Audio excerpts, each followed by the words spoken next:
took on one of the hardest post-game Nuzlocks ever. I just beat Lance, but my hardcore Nuzlocke isn't over yet. It is time to take on the strongest trainers in KANTO. And if I lose, the run ends here. I'm on a journey through Pokemon history, playing every single generation that I never got to experience when I was a young child. And after this intense hardcore Nuzlocke, me and my trusty Magnanium decided to take on the post-game journey to go and defeat Red. I'm currently playing Pokemon Crystal Legacy, a brilliant overhaul by Smith Plays that polishes Gen 2 with smart quality of life changes, but also redesigns the gyms to be way tougher, especially in KANTO. And since this is still a hardcore Nuzlocke, the level caps, no in-game battle items, all still stand. No Pokemon is safe. Will I conquer Red? Or will the post-game claim my beloved Magnanium? Let's find out. Now I'm the reigning champion, Professor Elm gives me a ticket for the SS Aqua to sail to the KANTO region. But before I embark on my adventure, I need to release my fallen champions. Okay, so we're going to release Magneton because they died. Oh, Crobat, it's a sad... Bye, Crobat. This is a sad release. This makes me very sad. Oh, I'm so sad. I don't want to release it. Because it died in the Elite Four. So it's gone. Dead. Goodbye. After a slight moment of mourning, it was time for my sea adventure. We have an elite one on this stream. Oh, now. Wow, excuse me. I was in a hurry. My granddaughter is missing. She's just a wee girl. If you see her, please let me know. Have I got to look for this guy's kid? Or granddaughter? Oh, this music's hype. From the outset, I knew this wasn't going to be a relaxing cruise. Looking in each room to find a kid, or perhaps two, I eventually came across this trainer. Barber, who had always been outshone by Engineer, got his first real opportunity in battle. Oh, Barber, what?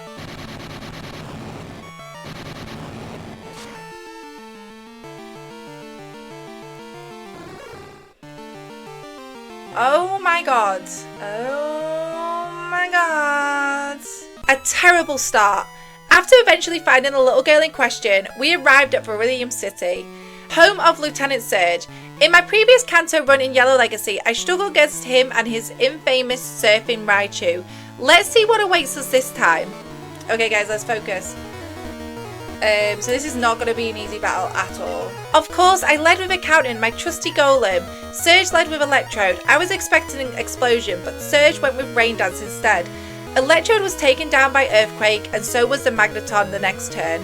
Unfortunately, Lantern was up next, actually a scary threat with the Rain up. Rain boosts its Surf, which would kill Accountant and hit anyone else really hard if I switched them in. My best option was my beloved starter Florist, my Magnanium. She tanked a Thunderbolt on the switch in, and I managed to take Lantern down to a Giga Drain.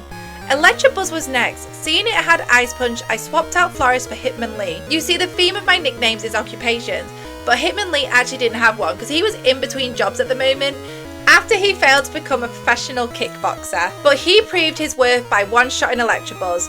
While waiting for Lieutenant Surge to send in the next Pokemon, I noticed in chat a fellow member of the cult of Chikorita. Chikorita is awesome, doesn't deserve the hate she gets. Right, Brandon? Literally, Chikorita is the best.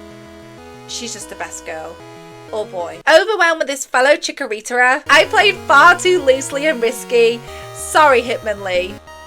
Oh, we should be fine with Thunder now.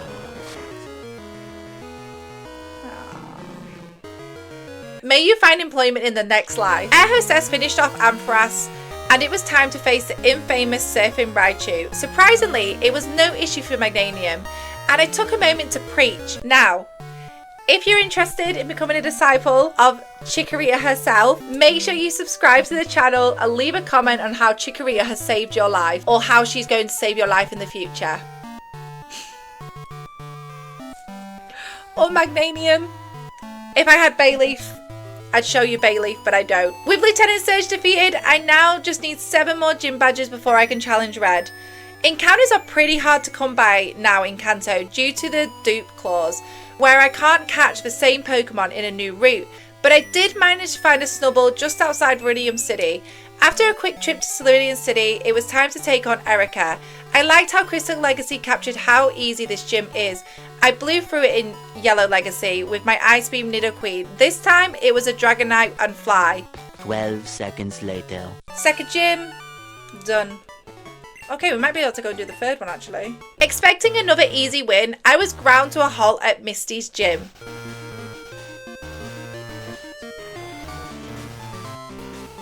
Guys, anyone know what I do here? Because my least favourite thing about Pokemon, Team Rocket's side missions. They give me the biggest ick you could ever imagine. So I made my way all the way across the power plant, where I caught an Electrode, named it Farmer. To be honest, that name still cracks me up to the day. Because how could he actually farm? He's got no arms. And he just roll around? Maybe he'd be like on the plow, like rolling around or something, I don't know. But it cracks me up. Anyway, I talked to the power plant boss man and headed back to Ceridian City. Thank God I ran into Team Rocket for the last time. I got the missing machine part and finally got back on track. Now it was time to hunt down Misty and earn my third Kanto gym badge. Right, okay. So that's that. Oh, what the f is this? Guys, there's a Zapdos here. Oh. There's a Zapdos just chilling outside. Oh, guys, I can't catch it. I can't catch it because I caught a Voltorb here. I caught a Farmer. To be fair, Voltorb is so much better than Zapdos. After grinding through dozens of trainers and accidentally crashing a day... Oh, what's going on here? Oh. Who's this? Is this Misty? Why does she have a heart above? Is she with her boyfriend? Oh, why did you have to show up and bug us? Oh, mate, she was trying to get lucky. She was trying to bust some moves on that guy. Misty was finally ready to battle. She led with Golduck, who got absolutely one-shotted by my boy Farmer. Quagsire was taken down by Magnanium's Giga Drain. King Dread needed some more strategy, but Magnanium's signature stall combo, Leech Seed and Giga Drain, led to another KO. Vaporeon was next. This time, I went a little further with Poison Powder, chipping away at it until it fainted. Misty's Starmie was taken out by a critical hit from King, which made my life so much easier. And finally, Lapras was whittled down by Slowbro. Alright, let's go. Nice. Misty, done, complete. Next gym is Poison. My return to Kanto, in truth, so far, I've only been disappointed. I found my journey through the Johto thoroughly enjoyable. Each town or city had a unique feel to it. Goldenrod had a hustle and bustle of the city you're just passing through. Exalia felt like a quiet country town, heavily influenced by the proximity of forests and mountains. But so far, Kanto actually felt bland and empty, and I couldn't quite work out why that was for me. I don't think I noticed it when I played Yellow Legacy, but in contrast to Johto, Kanto simply felt disappointing. Honestly, I couldn't even tell you the difference between Ceridian and Saffron. They just blurred together at this point. Adventuring through the region's iconic areas like Lavender Town, I was hoping to find Misdreavus, but the Ghost Tower had now been replaced with another radio tower. Kanto in Crystal feels like a shell of an already paper-thin region. It's only really held together through nostalgia, and that's kind of sad.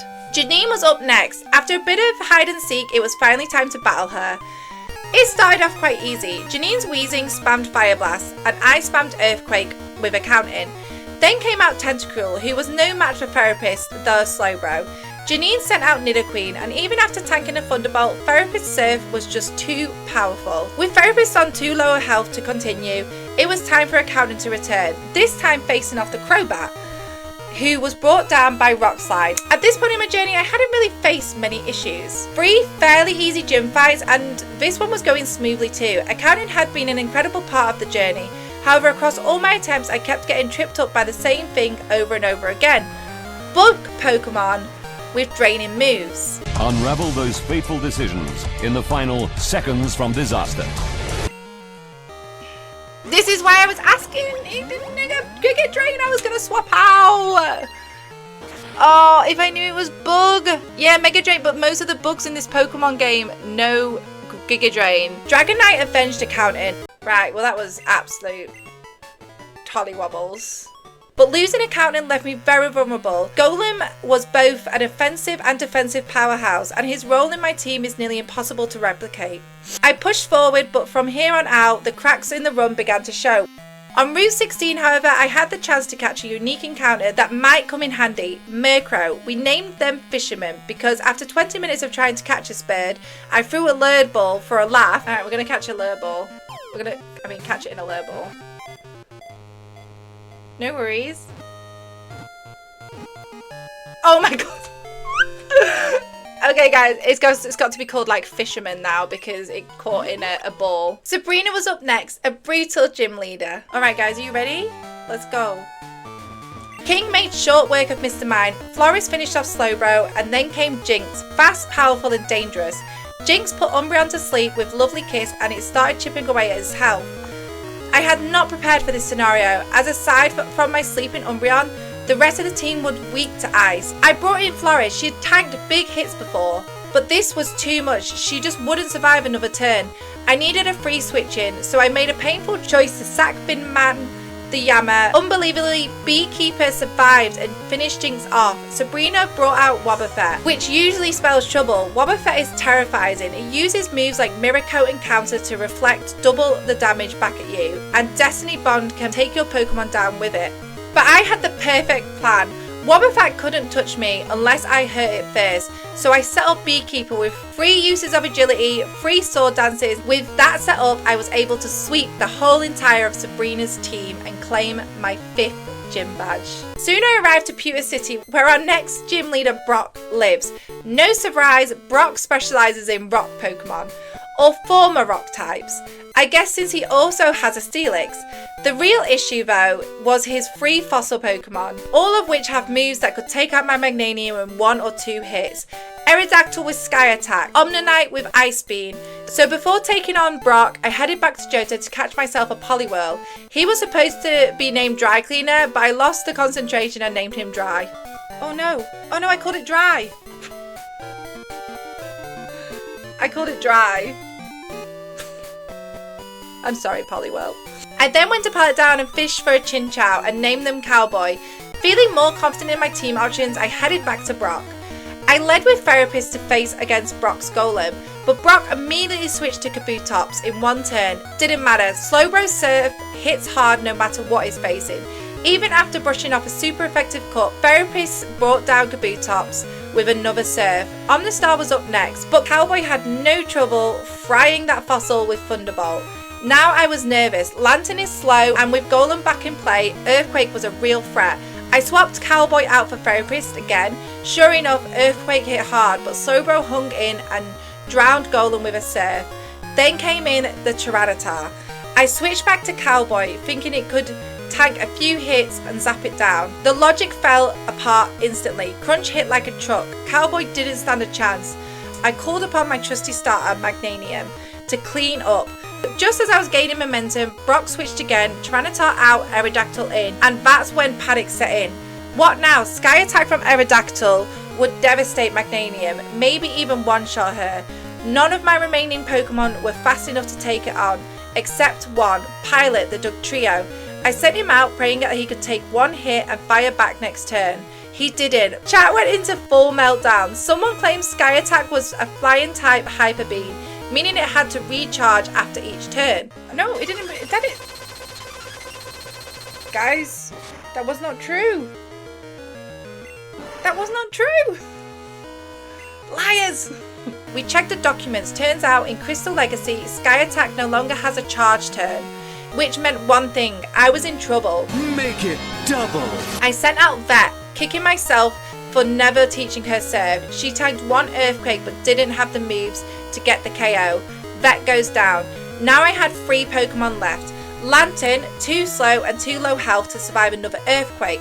Poliwrath could probably secure the KO if Sky Attack missed, but he was essential for the red fight, my only reliable Snorlax counter. Magnanium, my last hope, I prayed she could tank a Sky Attack.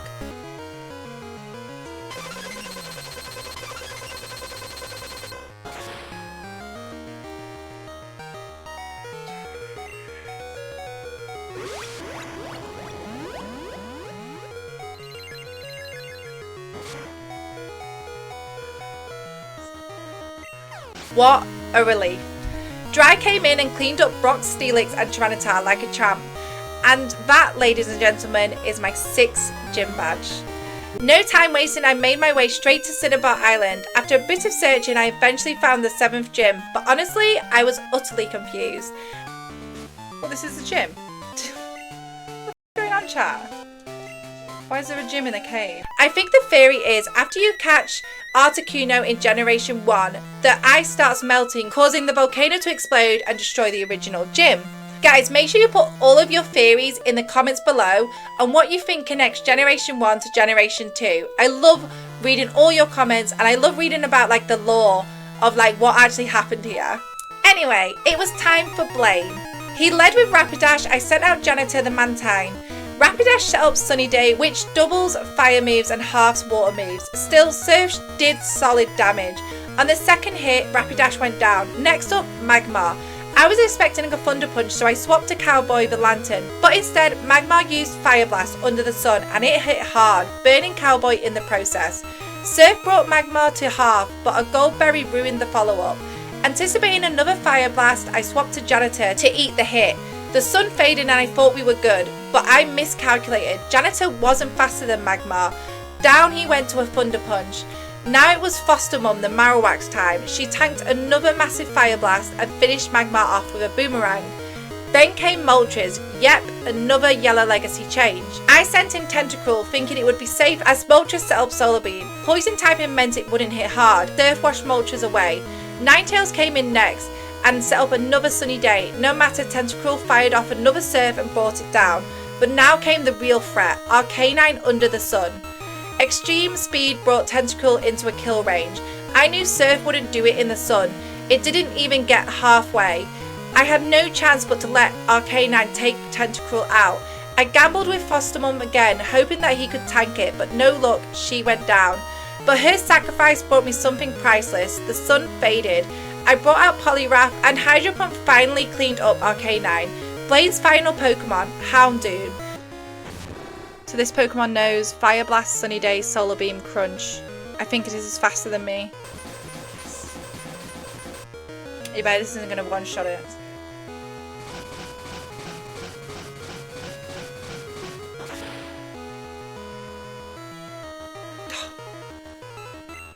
Oh my goodness.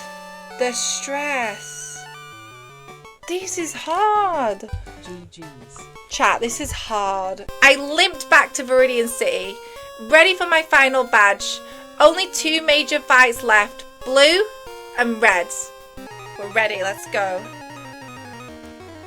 Okay, let's see what we got. Let's go, guys.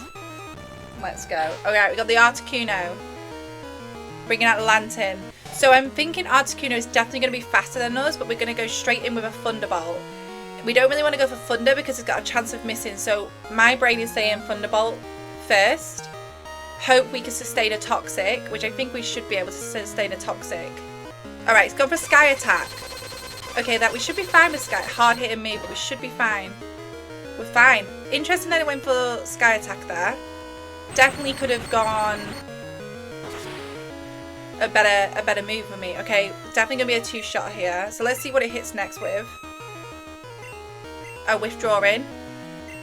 Okay, bringing out the Machamp. Okay, so this is not going to do much here. Do we want to be faster? We are faster. Fantastic. Okay, should one-shot here. Dead. Nice. Okay, dead. We're going to go in straight in with a Faint Attack. We're not even going to curse up. I think just straight in with Faint Attacks here. Obviously, he's faster, but like I really don't feel like he can do much to my Umbreon right now.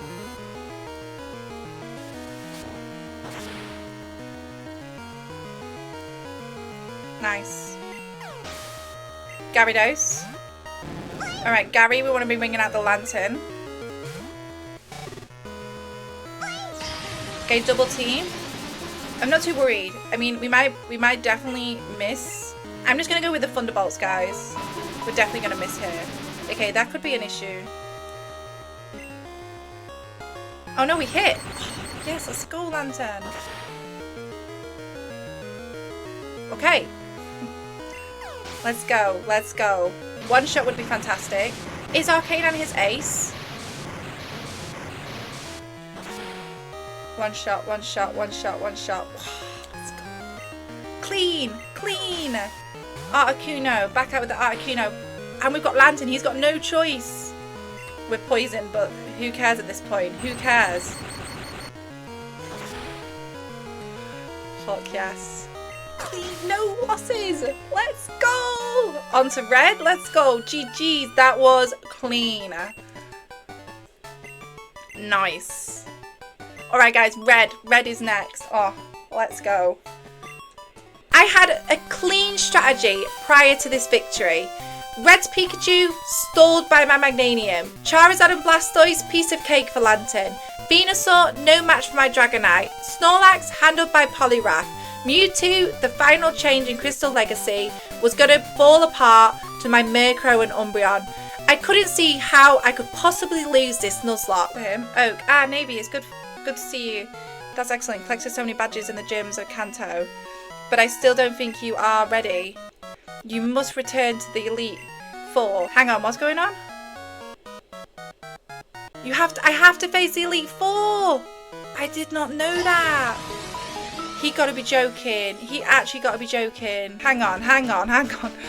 Crystal Legacy's notes did not say this. Rematches. Elite Four rematches. Yeah, you actually have to rematch them, guys. I was completely ready for red. I had the strategy, I had the counters, I had it all mapped out. I knew how to win this Nuzlocke. No, I had to face the Elite Four and Lance again. I had sacrificed Pokemon left, right and centre, saving the ones that I needed to beat red. That was my whole strategy throughout. My whole run was crafted around this final mountain. And now I was being asked to climb a different one with a broken team. Poliwrath had to go. As much as it was essential for Red's Snorlax, he had terrible matchups in the Elite Four. So it came down to Wrestler the Snubbull, who quickly evolved into Gramble. He hit hard and more importantly, he was expendable. Weirdly, Will went fine. Umbreon cleaned up most of it. Done. It's done, right? Okay, done. Breathe. Done. First one. No deaths. Koga was next. Starmie destroyed Quillfish. Dragonite handled Parasect. But then it started to fall apart. Muck began minimizing. Starmie missed Psychic. Muck landed Toxic. I swapped to Grumble. Nothing. Then to Lantern. Finally, it hit a serve. I just needed one more. Come on, we need to kill it here.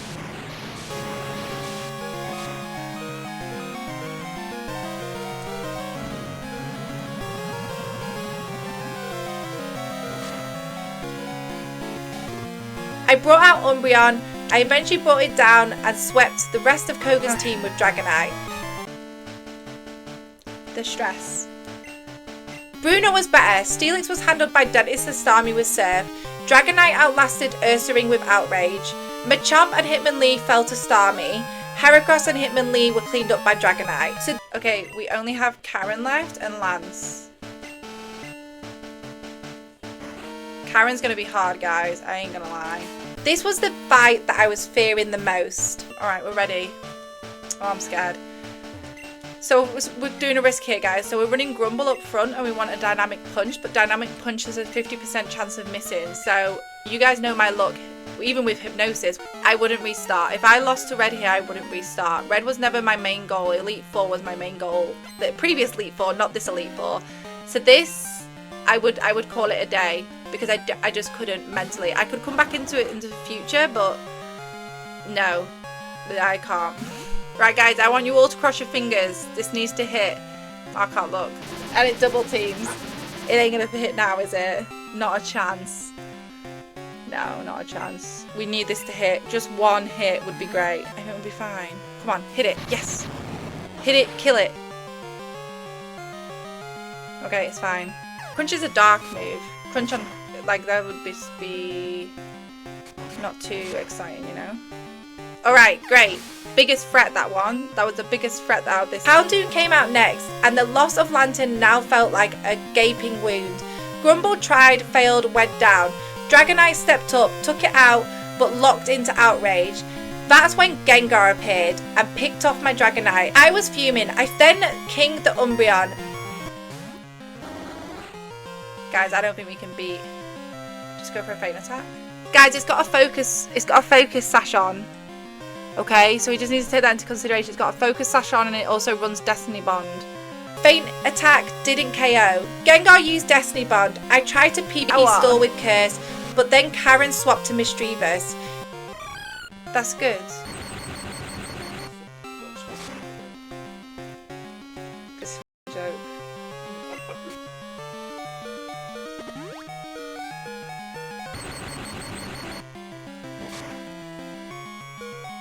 Maybe he won't. Why is that confusing every time? Oh, I'm with this game. I'm so done. It's so annoying. It's like so. I just don't understand. You know what? Anytime I use like confusion or a status move, it never does anything. But when the person against me, the AI, it does it every time. It's so annoying. Even though she was put to sleep, Magnanium brought down Mischievous, but now I was staring down at a Murkrow. My Magnanium asleep and weak to flying. My Umbreon hanging by a thread. My Starmie healthy but weak to dark. I had one last chance. Starmie with Zap Cannon. Right, guys, listen. We're going to use Zap Cannon. 50% chance of it hitting. Do you guys know my luck? Then you know this isn't going to hit. Told you. I haven't got it. It's dead. It's dead. I haven't got. We have one more chance.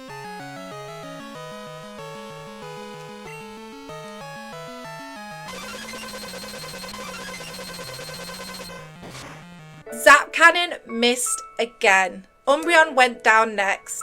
And then Floris, my trusted starter, who had journeyed with me across Johto and Kanto, died in her sleep. That was it. My Nuzlocke was over. What hurts the most from this whole journey is that I was ready for red. I was so ready. I had counters, strategies, predictions. All of it was ready. I didn't know that Crystal Legacy had added the Elite Four rematches. And so I walked into a battle that I just wasn't prepared for, and I fell. I have no motivation to go again right now. And that was my bitter ending.